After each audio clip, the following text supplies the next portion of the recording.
Welcome, everyone. It's a Wrap with Rap. I'm your host, Ron Rappaport. Before we start, I would like to thank all of our listeners, supporters, and sponsors that have helped to make this podcast so successful. The podcast is being heard in all 50 states, all provinces of Canada, and over 60 countries around the world. The podcast has been ranked by FeedSpot as one of the top 35 overcoming adversity podcasts on the web from thousands in that category, and is ranked by traffic, social media followers, and content freshness. Please visit the podcast website, it's a wrapwithrap.com, for all the episodes and other information regarding the podcast, and to order logo merchandise, of which a portion of sales is donated to various charities, and to sign up for our newsletter. This podcast features people who have overcome life's challenges and adversities, people who can inspire, motivate, and educate us on an assortment of topics. My guest today is Tyler Wittkofsky. Tyler grew up homeless and abused by his father for the first 10 years of his life. Instead of the comfortable beds most kids are accustomed to, he slept on cold benches and in hotel rooms. His father was verbally and physically abusive toward him. Tyler was constantly made to feel like a lesser person. This led the way to quite a few mental health disorders that stem from that kind of trauma. But this remarkable young man has overcome so much to write his story and to be here with us today. Tyler is a multi-genre author, podcaster, mental health and travel blogger, and award-winning marketing and communications professional from the southern coast of North Carolina. He currently travels the United States with his wife, Grace, and dogs, Dutch and Bella, blogging his journey at Adventures with Coffee. His first novel, Not Alone, was based on true events surrounding the struggles of mental illness. The Seeds of Love, Sunflower Kisses Book 1, was his debut romance novel centered around a mentally ill young man. His first poetry collection, Coffee, Alcohol, and Heartbreak, was composed of mental health-based poems written over 4 years. He is the co-host on the Cook the Books podcast and is also the publisher of Tea with Coffee Media, a small independent publishing company specializing in telling untold stories. Welcome, Tyler, to the podcast. Thank you, Ron. I appreciate it. I'm very glad to be here, and definitely going to be checking out your website and getting some merch a little bit later on, that's for sure. Awesome. This month we're giving half the sales to malebreastcancerhappens.org. It's an advocacy group for male breast cancer, and we'll be doing other charities along the way. So let's start at the beginning. Tell us about your years growing up and the family dynamic that was in play.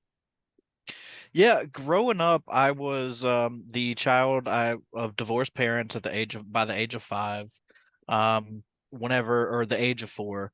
And whenever they got divorced, it really rocked my whole world. I felt like a lot of it was my fault. I blamed myself. My mom, the agreement that my mom and my dad had was that I was with my mom half the time, one day, Monday, Wednesday, every other weekend. I was with my dad Tuesday, Thursday, and then the subsequent weekends. So it was like being thrown about and tossed around like a rag doll. One day you're somewhere where it's so peaceful with your mom and your grandparents, and you feel so happy and so comfortable. And then you're thrown into the next day into a place that's very uncomfortable, that you know that you're going to be miserable in. And right now I'm going through therapy, and one of the things that they're looking at diagnosing me with on top of my bipolar disorder is borderline personality disorder. And a lot of that comes from the childhood trauma of being shifted back and forth like that and having to adapt to your different environments and become a new person. So it was very, very hard. And, growing up, my dad didn't have a home for, the first few years of my life. So it was more so we were sleeping in hotels and at his work, on benches outside of his or inside of his work, and sometimes in his truck or at his sister's house. And, you know, it was very, very hard to go that route as a child and to be okay with that, but I kept the hurt to myself. And I didn't tell my mom, I didn't tell my grandparents, I didn't tell anybody what was going on. They asked me where we went, and I'd always tell them my aunt's house, even if that wasn't true, because I knew that that would not make them worry. Me, even as a child, didn't want to make my mom and my grandma worry, because I loved them so, and my grandpa, because I loved them so much. Yeah. And that was they have been the biggest influences in my life. And so it was a weird dynamic going from being lifted up and developed as a small child to the next day you were put down and made to feel lesser because they didn't want you to grow up to be a quote unquote punk, whatever that means in his mind. That was what his reasoning was for treating us the way he did. Was it just was this a court ordered uh visitation thing or something they just figured out on their own? Yeah, it was more of a agreement that my mom and dad came to on their own. They wanted to avoid going into the court system and bringing us into that. My mom never even got child support from my dad, so she wanted to do it on her own. She wanted to prove to everybody that she could, and I think she did an amazing job. Yeah. Because it's like I tell people, I may have had a really messed up childhood, and I may have, had some things that held me down, but I've won over, 5 awards over the past 5 years for different marketing communications work for the work that I've done in my community. And that to me, and my brother actually won, we both won Brunswick County Future 10. And so I told my mom, I'm like, who else in Brunswick County or who else in the world can say that they've raised two of Brunswick County's future 10 leaders? And here she is raising both of her children to be a future 10 leader. I mean, all by herself pretty much until she met my stepdad, which was, I think, 2004. So that would have been about 10 years after they had after I was born. So he came into our life at a young age and really helped develop us and grow us into good young men. But my grandpa really helped raise me more so as a man, and he taught me a lot of the things about how to be a really good person. He just recently passed away a couple of months ago, and that was really tough on me because he was like my best friend. But Yeah. I know he's with me every day. So I just want to get it straight for me and the audience. When your dad had you, this is your natural dad, of course. Yes. Your natural dad. Did he have any of the other children at the same time, or did he just have you every other day? So it was just me for a while. So I have, let's see, I've got two brothers and three sisters. Only one of my brothers is from the same mom and same dad. The rest of my other brother, and my other sisters all have different moms, but the same dad. Um, for me, it was a lot of going there by myself in the beginning because my brother was so young. He was a baby, and, you know, my Yeah. dad took me instead of him. And so a lot of it was just me for the beginning. And then, so it was kind of lonely without my brother. And then by the time my brother got old enough to where he was able to come, he was bringing my brother with us. And me and my brother got really, really close. We fought, of course, as we grew up like brothers do, but now I couldn't live without him. Was your dad mean to your brother as well? Um, no, he had his moments, but not nearly as many as he did with me. My brother was a really good baseball player growing up, an all-star every year he played. He would have gone college if he wouldn't have got hurt. He tore his labrum. Um, from overuse pretty much, but he was kind of treated like the star of the family, and I was treated like the black sheep. And it's not his fault. I don't hold any ill will towards him because he Sure. just did what he needed to do best. I mean, I supported him. I was probably a bigger fan than anybody. Me and him would go out, and I'd be the one working with him and practice with him all the time. And Yeah. so Yeah. What? Why do you think your dad wanted you every other day? Obviously it was not ideal conditions. You're in a hotel, you're sleeping in a car, uh, this and that. What do you think motivated him to want to do that every other day? And here's the thing. I think my dad really does love me in his own way. Yeah, And I think that was his way of wanting to be with me and take care of me, but it was just I don't think he was ready for a child yet. I think he was too young because he's to my younger brother and sisters, he's yeah. been a great dad. He's not the same man today that he was those years ago. He has completely changed. Him and I had a better relationship, and that's but he was a lot of people are too young to have kids whenever they have kids and they don't know how to handle it. And I think that was part of his problem was I think he was 20 years old whenever I was born. So, and he was a rebellious teenager. He went out and partied, and he also, worked until 4 or 5 o'clock in the morning. And sometimes he would bring me and my brother with him to work because he worked for his dad running a tire shop. So they would have to run and do service calls overnight for 18 wheelers and big trucks like that ran all night. Uh, So he would have us out, until 3 or 4 o'clock in the morning on a school night, and we wouldn't even make it to school the next morning. Um, but I think, like I said, in his mind, I really think he did love us, but he just didn't know how to really raise a y- child. I don't yeah, think he knew. And I yeah. think that was his biggest flaw was he just did not know how to raise a kid yet. So Tyler, what was your coping mechanism at such a young age? How did you cope with that? A lot of writing. I loved writing. My grandma was a high school English teacher. Later, she was my elementary school principal. So I spent a lot of time in the school system. Spent a lot of time with her, and she taught me a lot about how to write, and she encouraged the creativity. And that's where I really started putting my story out there and using that as a way to escape reality and to get away from what it was that was going on. As me and my brother got older and as we were going to our dad's house, we I used to play we make believe.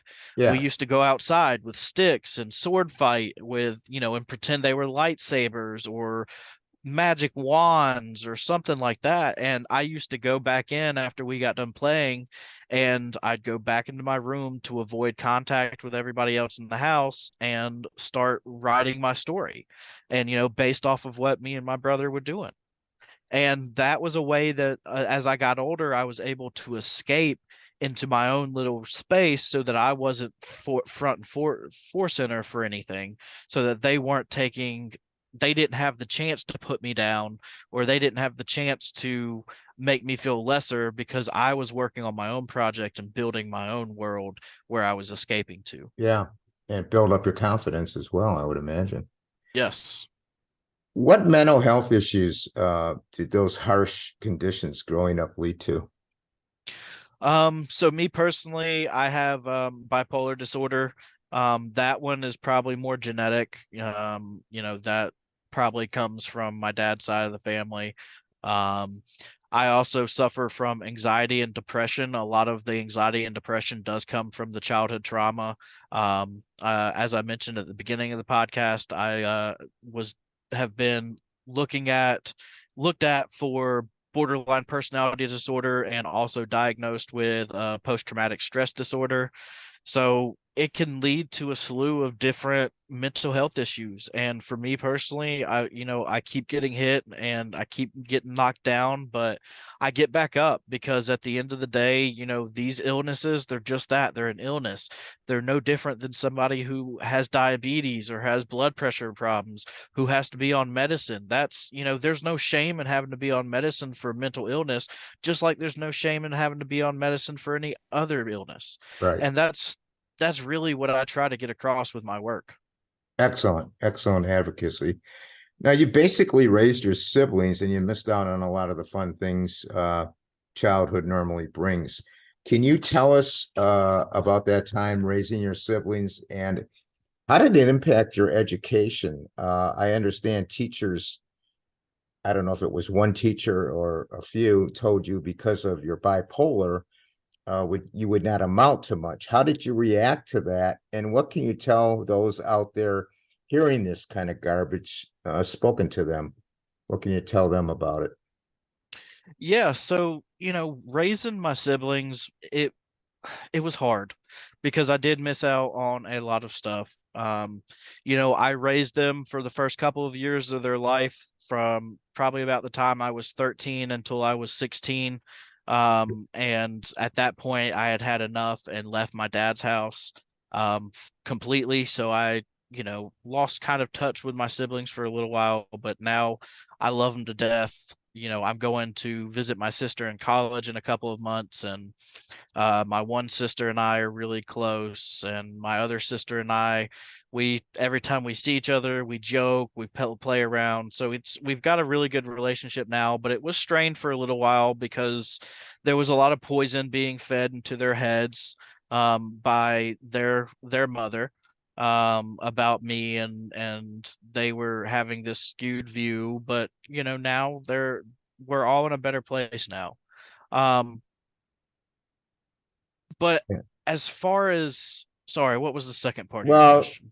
the teachers, Oh, the the teachers, yes. yeah, So, that was a very tough time whenever I had one teacher tell me, she came up to the table and she said, "Class, this is what failure would look like." And she looked at me and she said, "Your bipolar will never let you amount to anything." I said, wow, "Okay."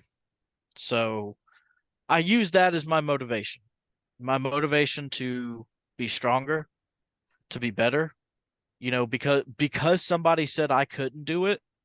I'm going to go out and prove that I can do it. If somebody tells me I can't do something, I'm more inclined to do it because, I think we all are. Tell me I can't do it and don't give me a reason. I'm going to go out and show you that I can do it and show you the right, reason why I right. can. So that's my biggest advice, is use it as motivation. Take it as a point in your life where you can turn around and say, "You know what? You said I couldn't do this, and here I am standing on the top of the mountain, full of success. No thanks to you, but all because of me." Take pride in that. Take pride in somebody paying attention to you and trying to put you down, because that means they're afraid. They're afraid of the success that you could do. You turned that pain into purpose.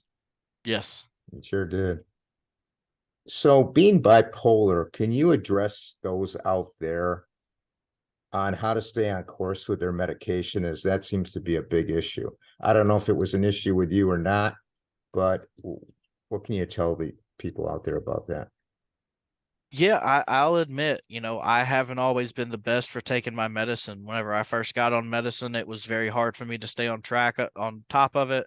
I lost track sometimes, forgot. Sometimes I would take my medicine 2 or 3 times a day. Sometimes I wouldn't take it at all. And I finally had to get into a routine where I got a pill dispenser that had Monday, Tuesday, Wednesday, Thursday, Friday, Saturday, Sunday. So I knew what day of the week it was. I could take my medicine on that day. And eventually I kind of got into a habit,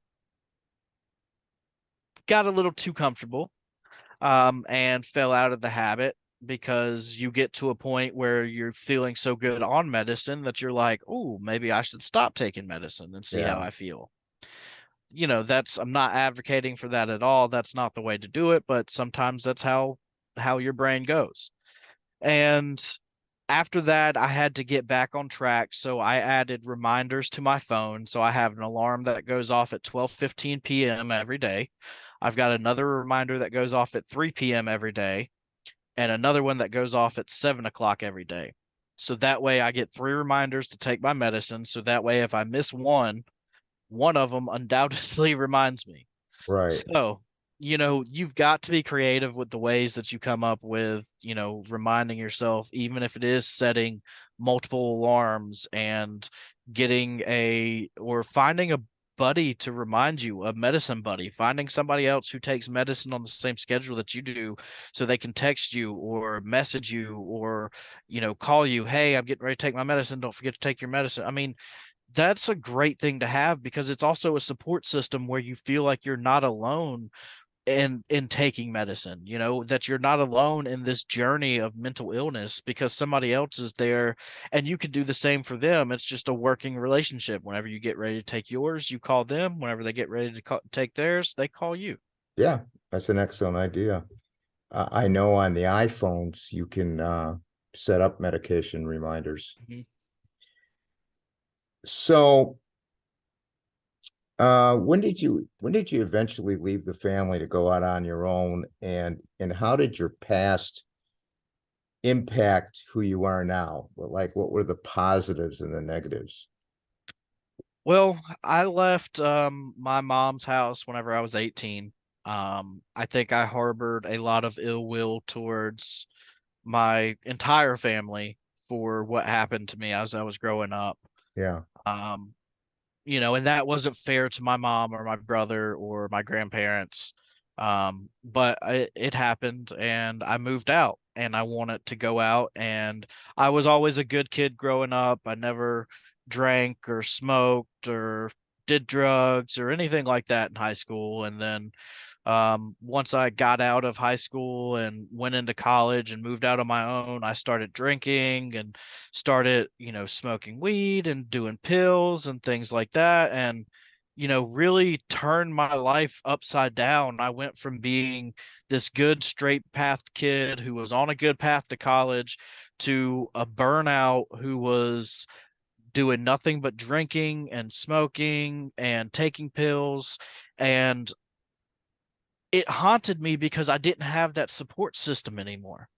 Because I didn't have my mom to rely on. I didn't have my brother to rely on. Even though on the bad days I didn't have feel like I had any hope, there was still hope the next day that it was going to be okay. But whenever I was out there on my own, I felt alone and started just turning to bad ways. And finally, I met this guy, Matt. He's my best friend now, like my brother. I call him my brother.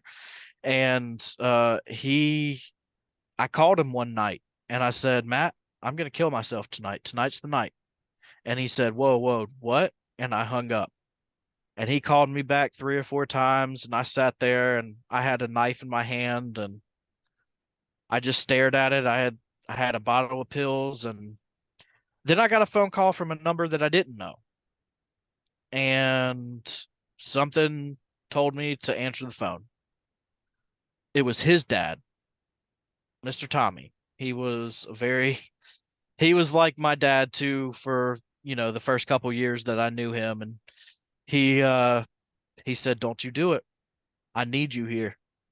And then he told me something I'll never forget. He said, uh, "Is the wrench broke?" Because he was a mechanic, and I said, "No, sir." And he said, "Well, if the wrench ain't broke, you better keep on turning it." And I said, "Well, you know what? You're right. My wrench ain't broke. I'm gonna keep on turning it." And that was a really big turning point in my life because that's whenever I started going back and spending more time with my family.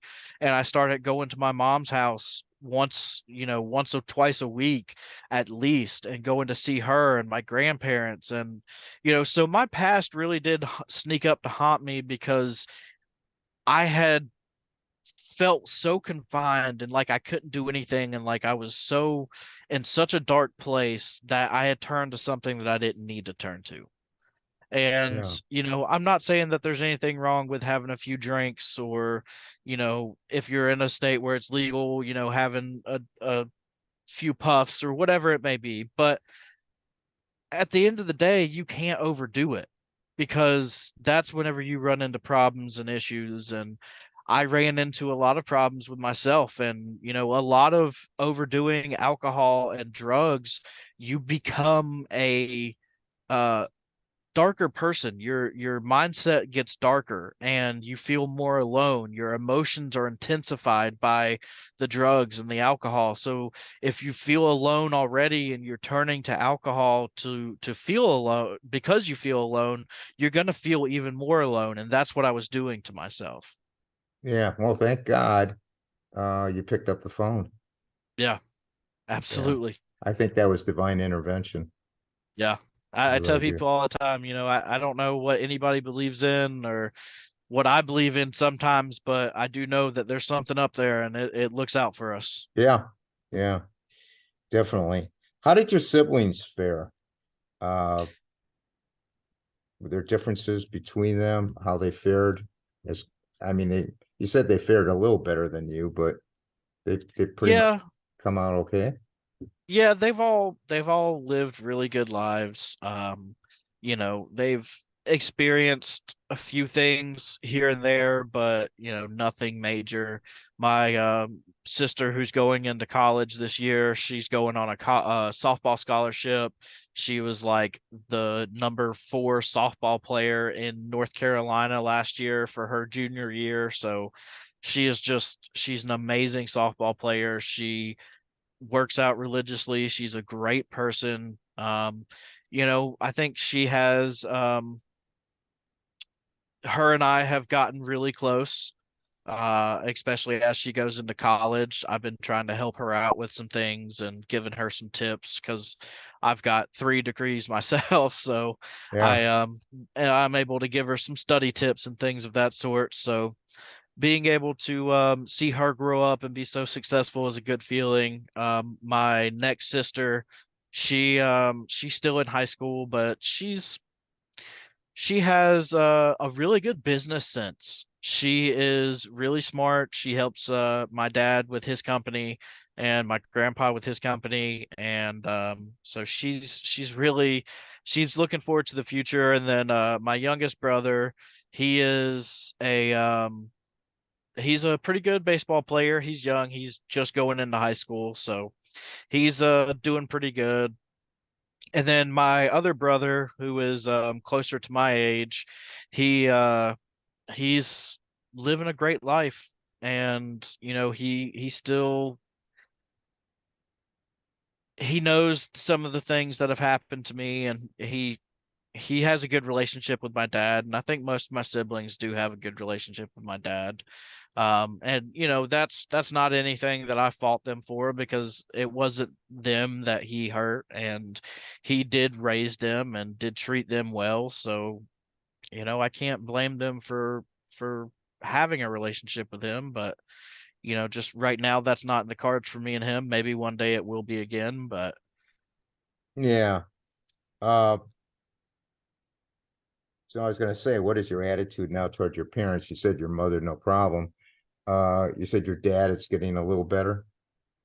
Um, yeah, me and my dad, we don't nearly argue nearly as much. Whenever we do talk, we don't you know, obviously I'm at the point where I'm, almost 30 years old, so I can walk away from the conversation and not be grounded Right. or spanked or feared Yeah. any kind of retribution. So, I think that makes it a little bit easier on that front. But we have our differences. We don't always see eye to eye, but I mean, who does? Who sees eye to eye with their parents on everything? I don't think anybody does. So, um, but it's still a strained relationship. I think he is not very happy about me being open about my past and about the things that have happened, but I feel like I need to do this for the people that went through something similar or Right. are going through something similar. I need them to see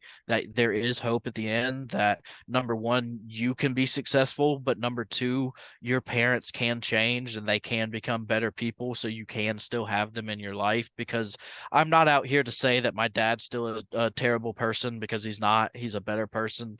But what happened in the past can't be changed. And that's something that I'm going to speak out on to raise awareness for, not to trash my dad or any of my family, but like I said, because people need to hear the truth and people need to Right. know that there's hope.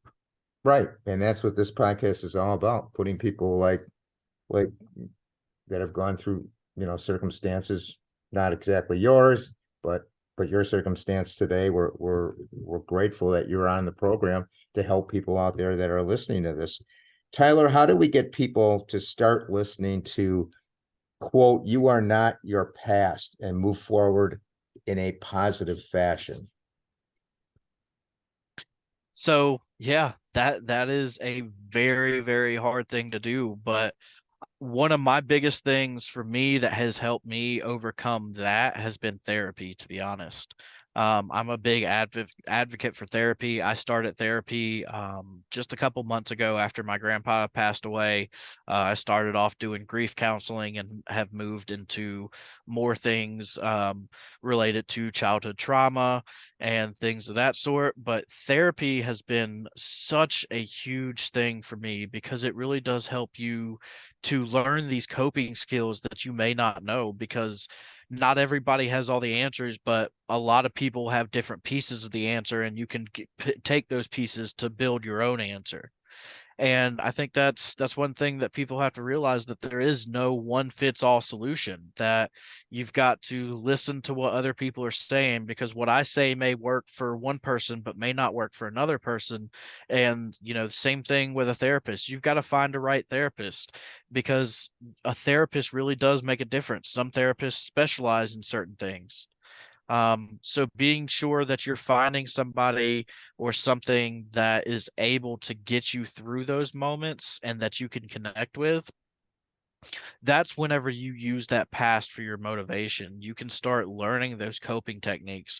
For me personally, it was about 2 years ago. My brother-in-law passed away in a car accident, and from that moment, it kind of changed my life, because he lived his life so free and fun and full that I was like, you know what? That's what I need to do. I need to use what's going on in my past to drive me to be fun and free and be fueled for a passion for helping other people and doing more. So, you know, I was able to break those confines and try to honor him and live a life that he would have been proud of in his honor. Yeah. What inspired you, Tyler, to become an author and a poet?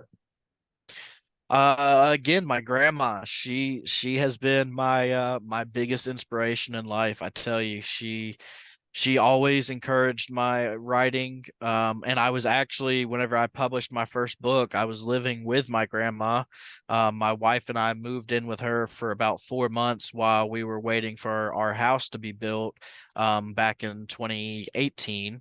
And we stayed with her for a couple months, and she just kept asking me. She's like, have you been doing any writing? Have you been doing any writing?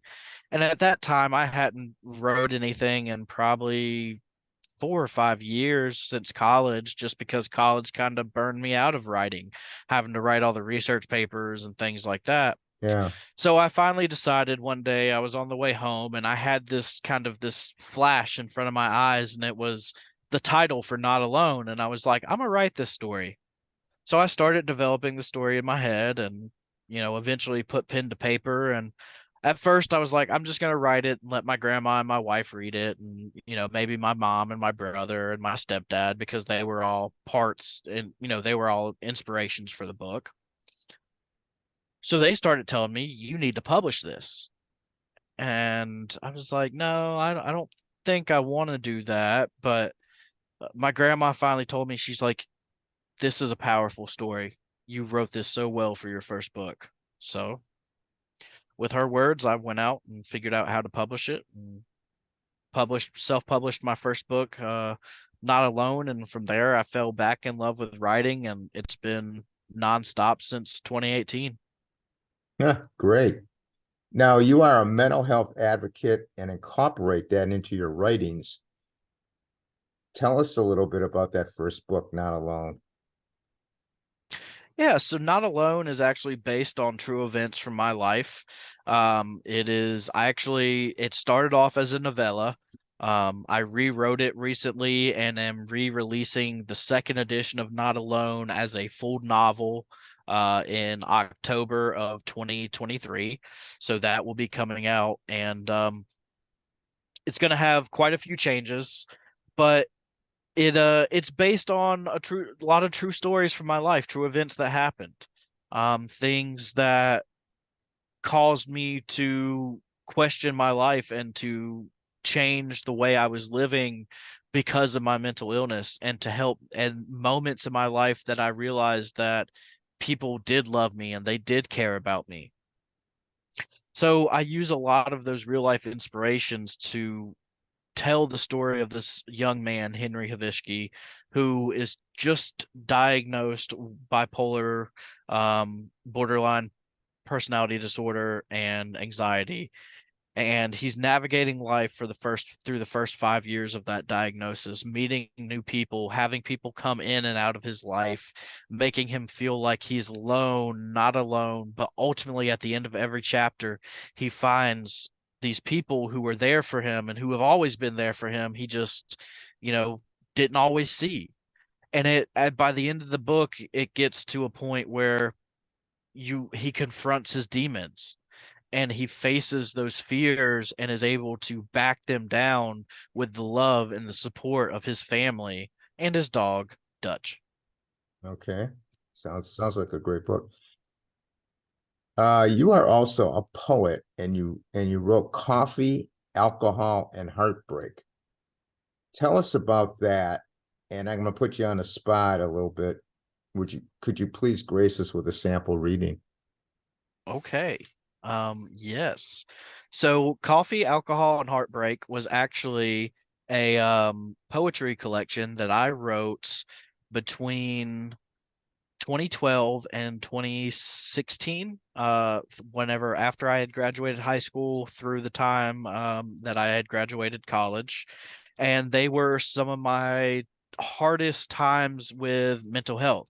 I went through a lot of struggles, um, having to overcome mental health, and I had turned to writing. One of a guy that I used to work with, his name was Jake.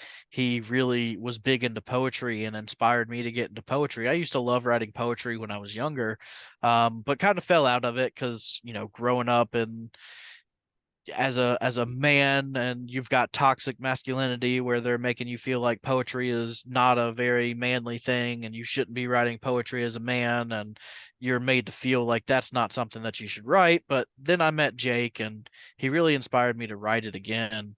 um, so let's see, I'm gonna find my favorite one. All right. Okay.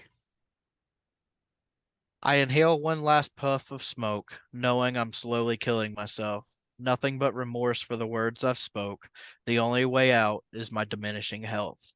The cigarette burns away, much like my life has always been. The last ash hanging on by a fray, this life so full of my own sin.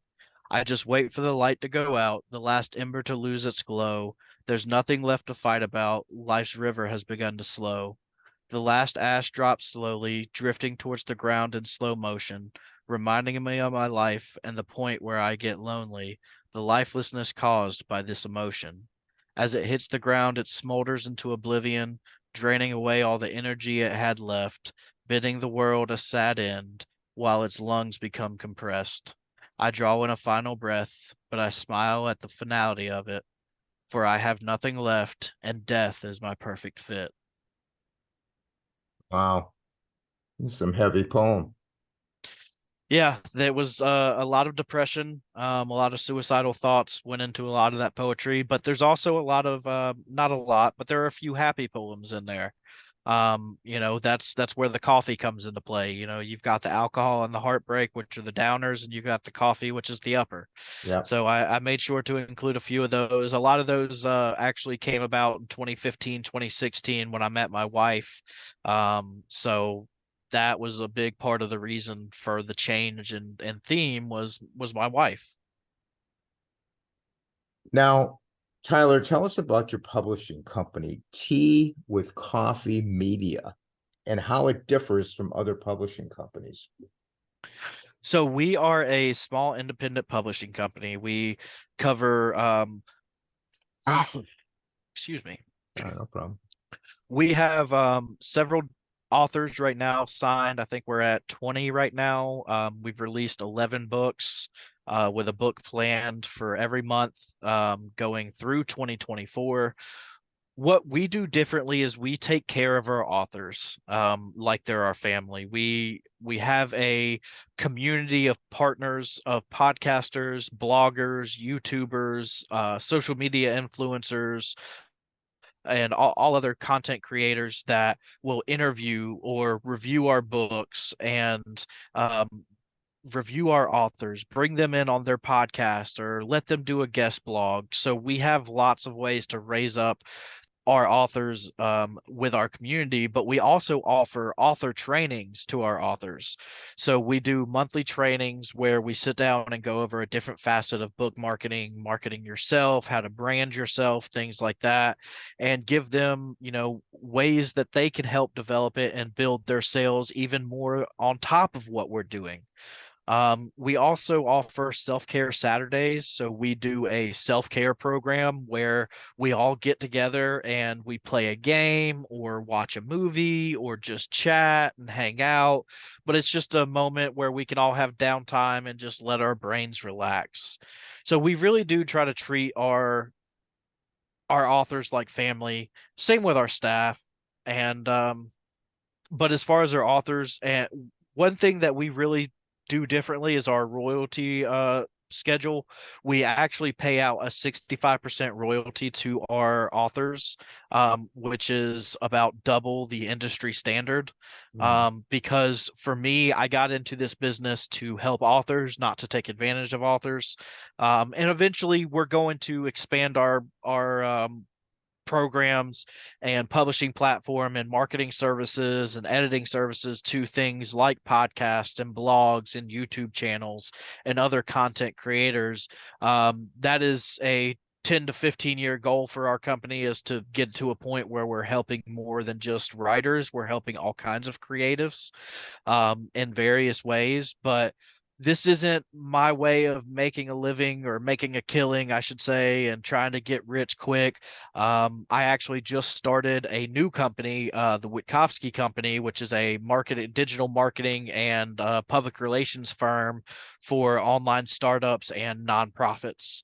So that is kind of my main focus right now going into it.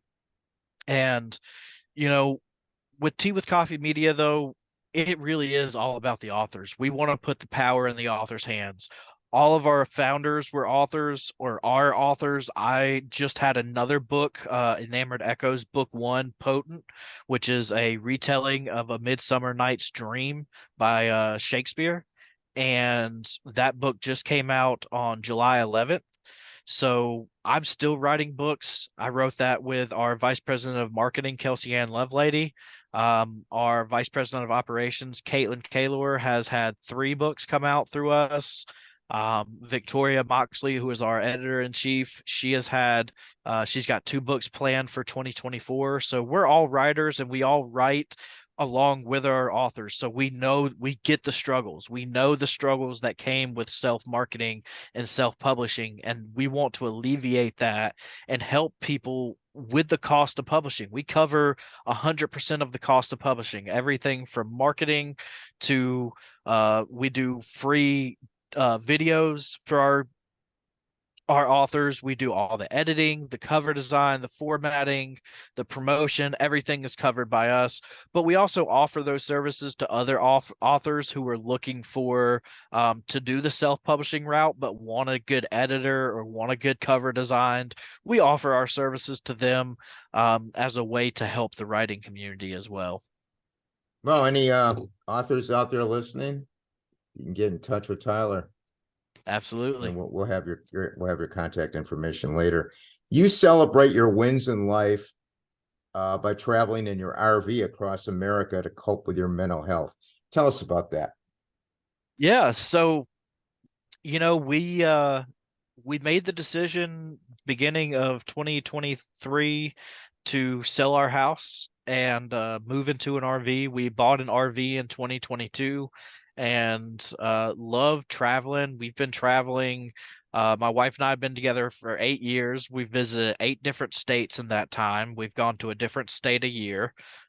So we've always loved traveling. And so whenever we got the RV, we started talking and we just decided that we weren't happy being put anymore. We were felt shackled down.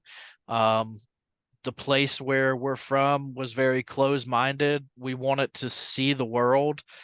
We wanted to see new places and new adventures and embrace new cultures and diversity. So my wife and I decided that we were going to sell our house and move into the RV. Okay. We put the house on the market, and within a week, we had an offer and sold the house a month later. So from the time we decided to sell the house to the time we moved into the RV was about 3 months. That was fast. That was Yeah, fast. it was very fast. Yeah. And now it's probably been one of the best decisions of our lives. Me and my wife are a lot closer than we've ever been. That was one reason that we wanted to get on this adventure was to get closer to one another. We do Adventure with Coffee, our travel blog together, and she'll do coffee reviews and food reviews with me, and I'll do beer reviews and campground reviews, and it's brought us so much more closer and gave us a outlet to be able to spend time together and really enjoy ourselves because we had lost one another between the hustle and bustle of living life, in monotony. So now we've broken that monotony and have been able to wake up, couple months ago or a couple weeks ago we were in the mountains. Now we're at a lake. A couple months ago we were at the beach. So we're bouncing around from beach, mountain, forest, lake. We're just everywhere. And just that diversity and waking up in a new place and having a change of scenery every couple of weeks is such a nice feeling. And it's so quiet and peaceful, and the people in this travel community are just so nice and caring. I mean, everybody that you see at a campground waves at you, smiles at you. It reminds me of what my hometown used to be like before it started developing and growing. Where are you on the road right now as we're speaking? Yes, Where are you? yes. Where are you? We're in a place called Lake Walkamaw. What state is that in? It's in North Carolina. Okay. It's about an hour and a half from the coast. So we're here for about through 2024, and then after 2024, we will be heading out west, and going across the United States. Wow. That's awesome. What is your podcast? You have a podcast called Cook the Books. What's that about? So Cook the Books is a podcast that my vice president of marketing, Kelsey Ann Lovelady, and I started. We basically dive into it's more expansive author training. We bring on guests and talk about different things, such as editing your manuscript or world building as a writer, mental health as a writer. We actually brought on the publisher Gene Loud from Creative James Media onto our podcast. So we brought her onto our company podcast and had a joint company, talking about why we started our publishing companies. Jean talked about what was her inspiration. Me and Kelsey talked about what was our inspiration. And it was just such a cool feeling to have two publishing companies come together and just sit down at the same table and say, hey, why did you start yours? Why did you start yours? And have a really true conversation. And that's one thing that we want to do is have open conversations, transparent conversations that help writers to develop their skills, but also make them understand the backbone of the publishing industry so that they can go in with a better understanding of what they're getting into. Well, that sounds great. And I know we have a bunch of authors out there that listen to this podcast and belong to our Facebook group. So hopefully they're listening to this. What's next for you? Do you have a new book coming out, a new project? What's going on? Yeah, so my next book is called The Principles. It's coming out in on March 12th of 2024. It is actually a story inspired by my grandmother. It is about the first woman principal in a rural town in 1987. So it goes through her story of struggles with sexism and, from both students and teachers and assistant principals and administrators and school boards and just all the people that she had to interact with and overcome to prove that she was just as good as any man. So I'm kind of, it's based on my grandma. The events aren't true events, but my grandmother was the first female principal in a rural town in the 1980s, and she did overcome some adversity, but so I wanted to tell her story for her. She always said that she wanted to write a book one day about her time as a teacher, and I was like, I'll write it for you. How about that? So that's coming out. And then at the end of 2024, September of 2024, I have Enamored Echoes Book Two, Time and Tide, which is a book about Blackbeard, or Edward Teach and Anne Boney. So it is kind of a twisted history right type of retelling, where they actually meet and are married uh, after Blackbeard loses Mary and before Anne finds her husband. So You got a lot of stuff coming out. yeah. Busy. To those people out there listening and going through what you went through, or someone knowing that person, what words or advice can you give them? Don't give up. And I think those are the three of the biggest words in humanity is don't give up, because there is hope. I know it's hard right now. Um, my inner child is still hurting to this day, and like I said, I'm almost 30 years old, and just don't give up, because somebody out there loves you. Somebody out there wants you to be here, and if you don't believe that, I love you and I want you to be here. Just know that. I don't care if we don't know each other, if we've never met before. Feel free to reach out to me if you ever get to a point where you're feeling like that, because I will listen to you all day. I'd rather listen to your problems than hear about them on a note. And so please find somebody. Don't be afraid to reach out to somebody. Take people up on their offers, and don't give up. Excellent advice. Tyler, how can people contact you? I am on social media on every platform at Tyler Wittkofsky, Tyler Wittkofsky. And I'm also online at tylerwittkofsky.com. You can find Tea with Coffee Media at teawithcoffee.media. You can find my new marketing agency, the Wittkofsky Co., at wittkofsky.co. Um, Adventure with Coffee, our travel blog. You can follow us at Adventure W Coffee, and I think that about covers it. Okay, we're gonna put all that in the podcast Okay. notes for everybody because that's too much to remember. I Yeah. want to I want to thank you so much, Tyler, for being on the podcast and sharing your story. I know you're making yourself vulnerable. We appreciate that. And sharing your story and all your work. So I wish you good fortune going forward in your work, helping people. Thank you, Ron. And comments and suggestions for the podcast, you can email me at itsarapwithrap@gmail.com. Our website is itsarapwithrap.com. Our Facebook group, everybody's welcome to join it. It's a private group, so you'll have to friend me and get an invite. It's a Rap with Rap. We're on Instagram. It's a Rap with Rap podcast. We are on Twitter, and that's at Rapper, WRAPPER 130. We're on YouTube. We have our own YouTube channel. It's a Rap with Rap, the podcast uncut. All the podcasts are on YouTube. Want to thank everyone for listening. Please stay safe. And for now, it's a wrap.